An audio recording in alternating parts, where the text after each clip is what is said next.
하나님의 평화가 여러분과 함께하기를 주의 이름으로 축복합니다. 오늘은 지친 꿈, 상한 마음이라는 제목으로 말씀을 전하겠습니다.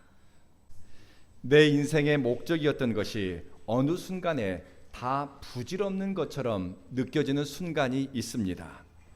열심히 살고 최선을 다해 살아왔는데 이렇게 살면 뭐하나 라는 생각에 붙들릴 때가 있습니다. 내게 기쁨을 주었고 또 소명이라고 여겼던 것들을 다 놓아버리고 싶고 더 하고 싶은 의욕도 생기지 않고 힘도 사라지는 때가 있습니다. 꿈은 깨지고 지친 마음을 가진 사람에게 열왕기상 19장은 선물 같은 말씀입니다. 하나님의 종 엘리야의 실패 이야기입니다. 엘리야의 인생에서 가장 감추고 싶은 이야기, 연약한 이야기가 열왕기상 19장의 이야기입니다. 그런데 이 이야기가 깨진 꿈, 상한 마음을 가진 사람에게는 위로를 줍니다. 이 말씀에는 상처받은 하나님의 종을 주님이 어떻게 대하시는가, 깨진 그릇 같은 인생에게 하나님은 무엇을 채워주시는가, 이 말씀에는 인생의 방향을 잃어버린 인간의 탄식과 또 그 탄식마저도 귀담아 들으시는 하나님에 대한 영적 교훈이 있습니다. 신실한 그리스도인도 삶의 방향과 목적을 상실한 채 영혼의 어두운 밤을 보낼 때가 있습니다. 헌신된 사역자도 영적, 정서적 탈진으로 고통당할 때가 있습니다. 기도하지만 간절히 부르짖지만 되는 일이 하나도 없는 것 같고 하나님을 찾지만 이 마음속에는 낙심되고 절망이 가득한 경우도 있습니다. 제가 굉장히 자랑스럽게 생각하는 친구 목사가 있습니다. 세상 말로 성공적인 목회를 하는 친구입니다. 그런데 몇 년 전 과로로 쓰러졌습니다. 어침대 덮친격으로 사고를 당해 큰 수술을 받고 오랫동안 재활치료를 받았습니다. 이제 좀 회복되었나 싶었는데 몇 달 전 사고를 또 당했습니다.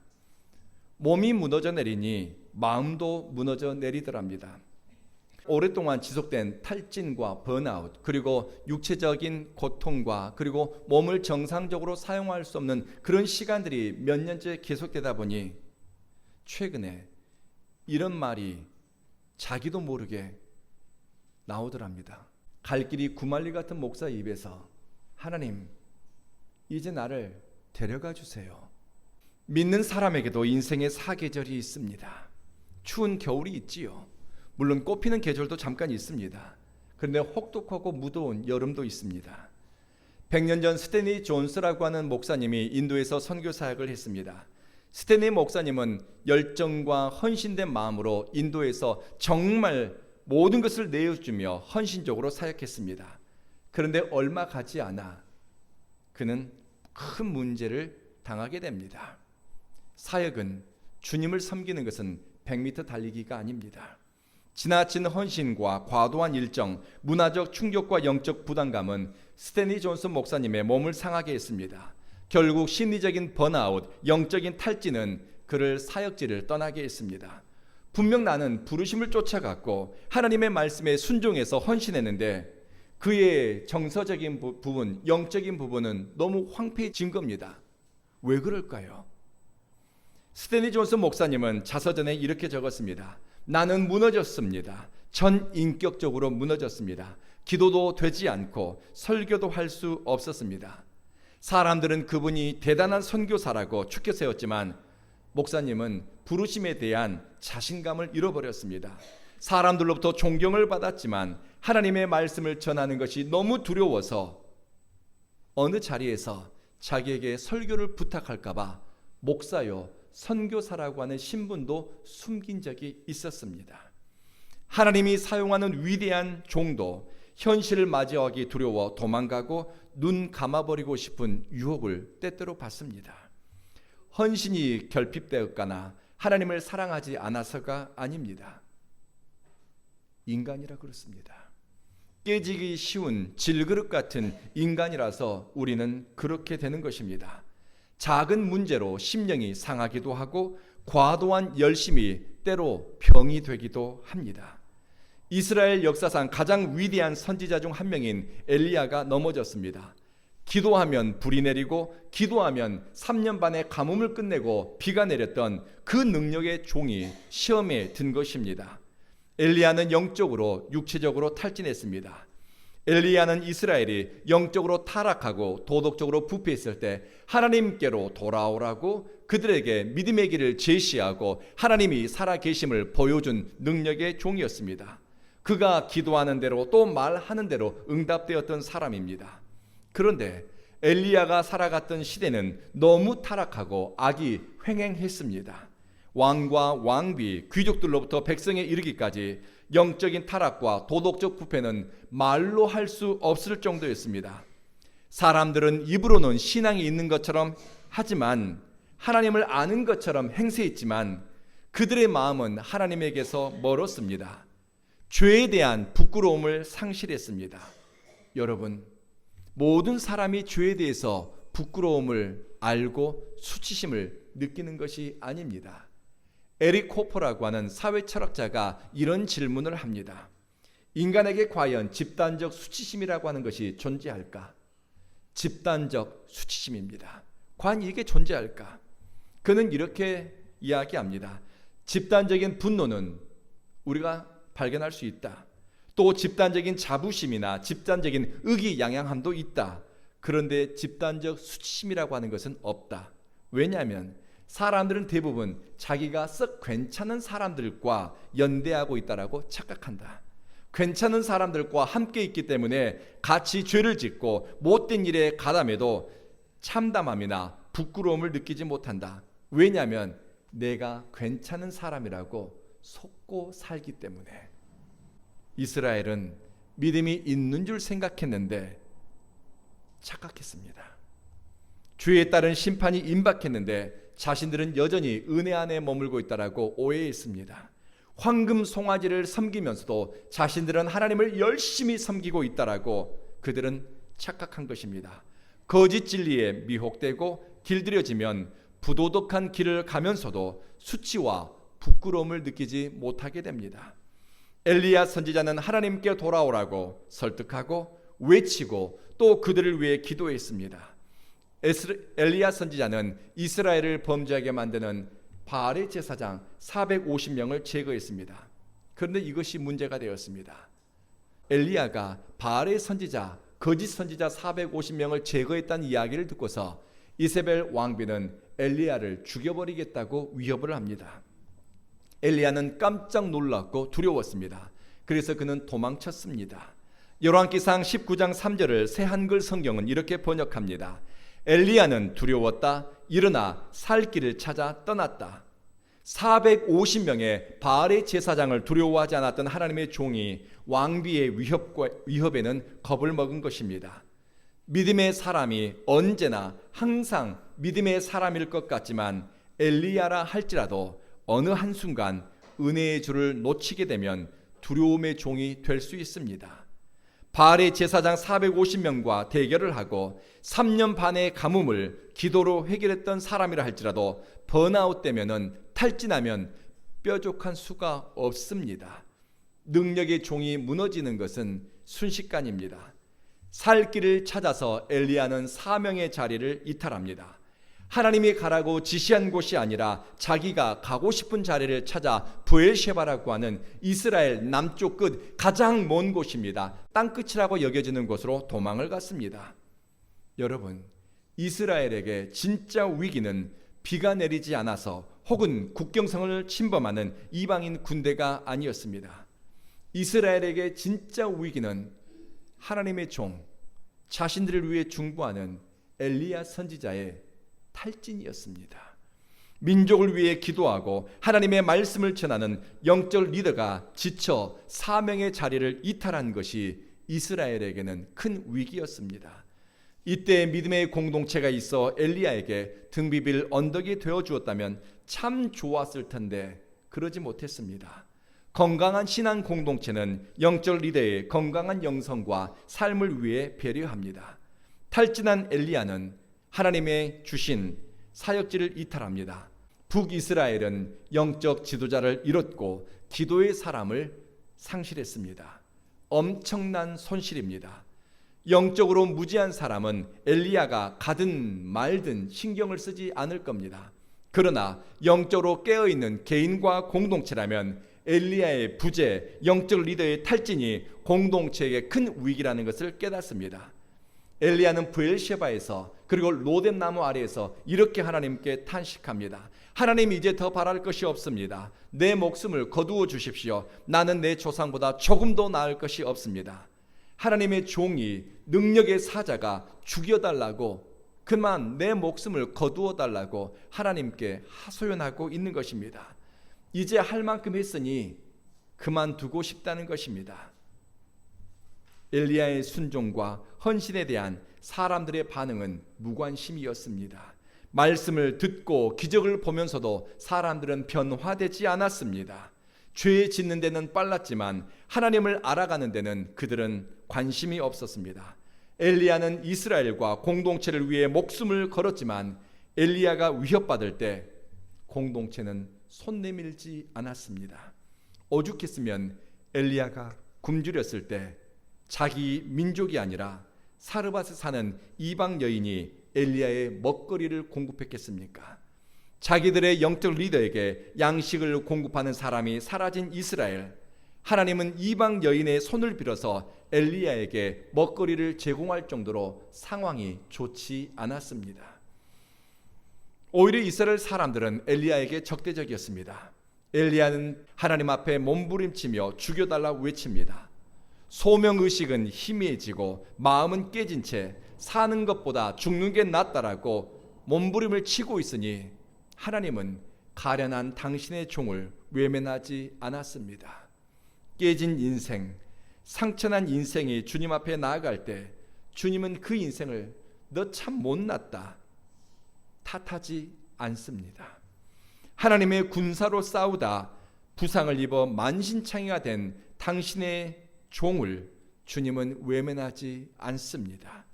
사역지를 이탈하고 더는 부르심을 쫓아갈 수 없어 죽여달라고 외치는 당신의 종에게 너는 죽도록 충성하라고 하나님은 요구하지 않습니다. 너 왜 이것밖에 못해? 닥달하지도 않습니다. 하나님의 사랑은 친절합니다. 무례하지 않습니다. 하나님은 상처받은 우리의 삶을, 여러분의 인생을 조심스럽게 다루십니다. 믿으십니까?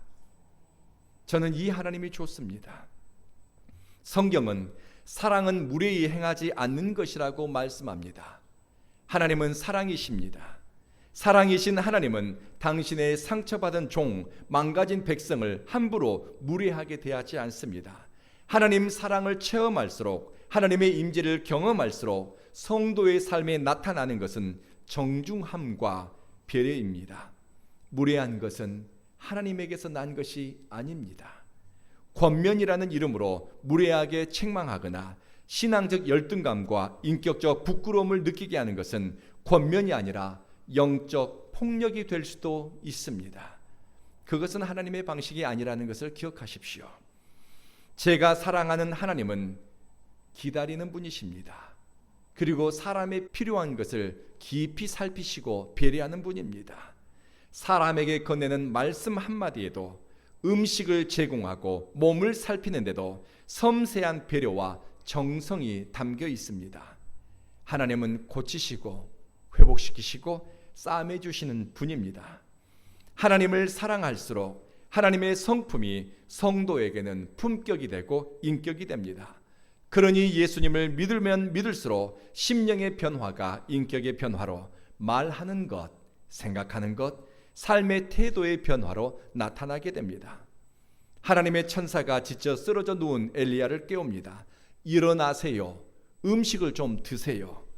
엘리야가 일어나 보니 구운 떡과 한 병의 물이 준비되어 있습니다. 하나님은 엘리야의 실패를 책망하지 않았습니다. 겁에 질려 사역지를 이탈한 것에 대해서 책임을 묻지도 않습니다.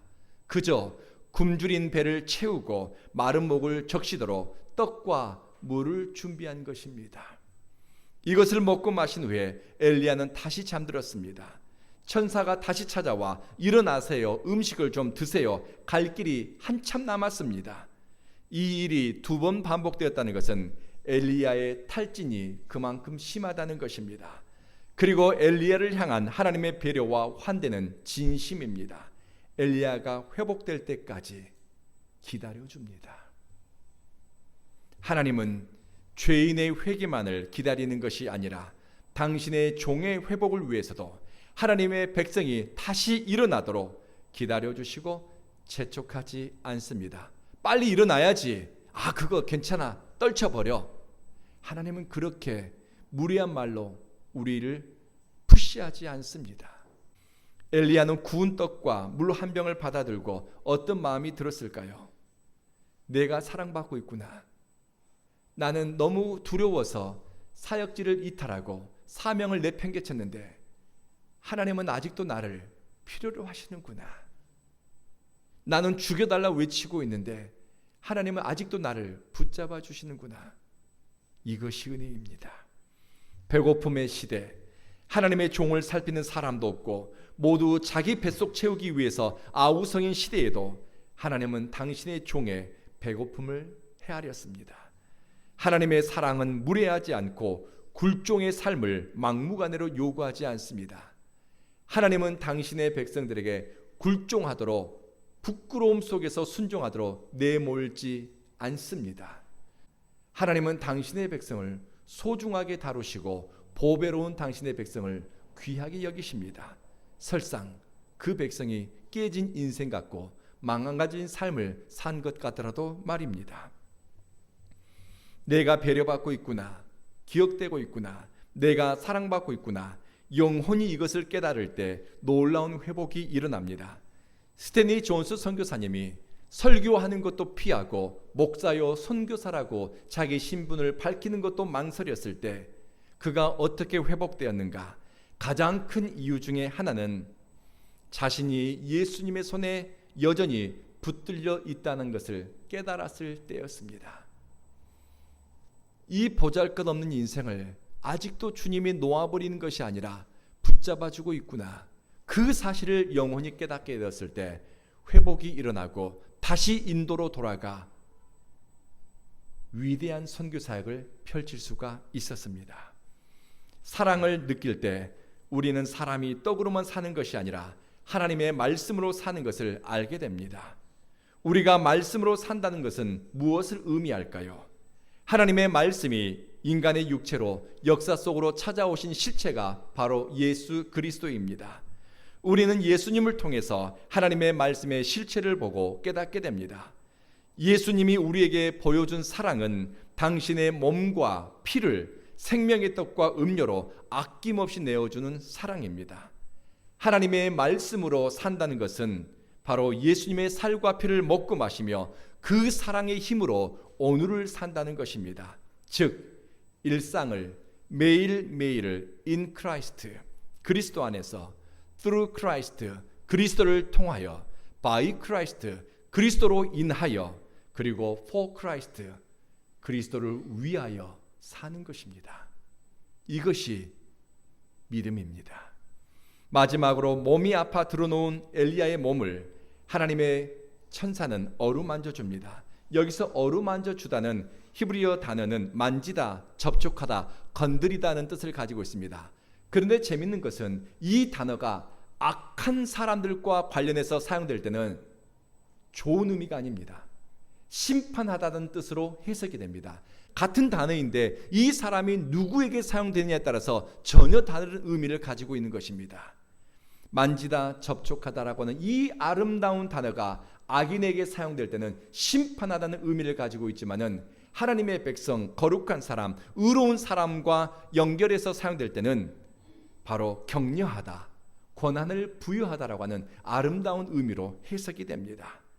하나님의 천사는 엘리야의 지친 몸을 쓰다듬어 줍니다. 책임 추궁이 아닙니다. 만져줌을 통해 하나님의 권능을 다시 부여하고 다시 한번 사명감을 회복할 수 있도록 위로하고 격려해주는 상징적인 행위가 바로 터칭입니다. 만져주는 것입니다. 하나님은 우리의 상처와 아픔을 만지고 고치시고 싸매시는 분입니다. 우리의 지난 과거가, 여러분의 지난 인생이 볼만하고 자랑스럽고 내세울만 해서 하나님이 터칭 여러분의 삶을 만져주는 것이 결코 아닙니다. 하나님은 우리의 아버지가 되시기 때문에 상처받은 인생을 만지고 못난 과거를 쓰다듬어 주시고 그리고 허물 많은 인생을 싸매시고 고쳐주시는 것입니다. 탕자의 아버지가 거지가 되어 돌아온 아들의 몰골을 보고서 기가 막히다고 혀를 찬 것이 아닙니다. 냄새나고 정말 몰골이 말이 아닌 그 아들을 끌어안고 감격한 것은 그냥 아들이기 때문입니다. 벌거벗고 냄새나고 벌송 사나운 모습으로 돌아왔지만 아버지는 그런 아들을 안아줍니다. 아들의 상처, 숨기고 싶은 과거, 실패, 세상 사람들에게는 이런 것들이 가십거리입니다. 그런데 아버지에게는 덮어줘야 할, 안아주고 품어줘야 할 것들입니다. 이것이 은혜이고 사랑입니다. 이 하나님의 사랑을 경험하고 누린 사람은 다른 사람의 허물을 들춰내는데 민첩하지 않습니다. 다른 사람의 연약함을 함부로 들춰내거나 밝혀내지 않습니다. 덮어주지요. 감싸주지요. 하나님이 찾아와서 만져주고 회복시켜주는 것, 세상의 편견과 문화적 차이를 넘어 우리의 깨지고 상한 마음을 만져주는 것, 이것이 바로 우리를 향한 하나님 아버지의 사랑입니다. 하나님 아버지께 있는 모습 그대로 드러내는 것이 신뢰요. 깨진 꿈과 상한 몸, 망가진 마음을 드러내며 도와달라 몸부림치는 것도 믿음입니다. 하나님 아버지가 깨진 그릇 같은 우리의 인생을 만지시도록 상한 마음, 망가진 꿈을 감싸시도록 주님께 우리의 삶을 내어드리십시다. 하나님의 친밀한 사랑은 무너진 소망, 사명의식, 성도의 삶을 일으켜 세우는 놀라운 힘이 있습니다. 새 일을 행하시는 하나님은 그의 사랑받는 자녀가 과거의 발목이 붙잡히지 않고 내일을 보며 살 수 있는 목적을 주시고 힘을 주십니다. 이렇게 말씀하십니다. 먹고 마시도록 해라. 네가 가야 할 길이 멀구나. 아직 끝나지 않았다는 것입니다. 사람 보기에는 다 끝난 것 같고 지금 여기에서 자포자기하고 주저앉고 싶은데 하나님은 아직 아니야. 다시 힘을 내라고 주님은 붙잡아 주시고 끌어당겨 주시는 것입니다. 성령이 역사하면 과거에 묶여 살지 않습니다. 성령은 하나님의 사람에게 새 생각과 새 뜻을 주십니다. 새 일을 기대하고 새 포도주를 담는 마음으로 새 그릇을 준비하게 합니다. 새로운 변화를 회피하지 않습니다. 말씀을 마치겠습니다. 상한 마음, 깨진 꿈, 탈진한 몸으로 죽기를 구하는 하나님의 사람의 한숨과 눈물, 탄식을 우리 하나님은 외면하지 않았습니다. 그러니 울더라도 주의 이름을 부르면서 울고 부끄럽고 수치스러워도 주의 이름을 부르십시다. 너무 고통스러워 현실에 눈 감아버리고 싶어도 주님의 이름을 부르는 사람에게는 부엘셰바, 땅끝이라고 불리는 곳으로도 주님은 찾아가십니다. 주님이 찾아내지 못할 사람이 없고 주님이 회복시키지 못할 인생이 없습니다. 어느 영성가가 남긴 글입니다. 인생아, 너는 나를 어디에서 찾으려고 하느냐? 나는 영산에도 있지 않노라. 나는 성지에도 있지 않노라. 나는 네 걸음 속에, 나는 너의 숨결 속에 있노라. 나는 바로 네 안에 있단다. 기도하시겠습니다.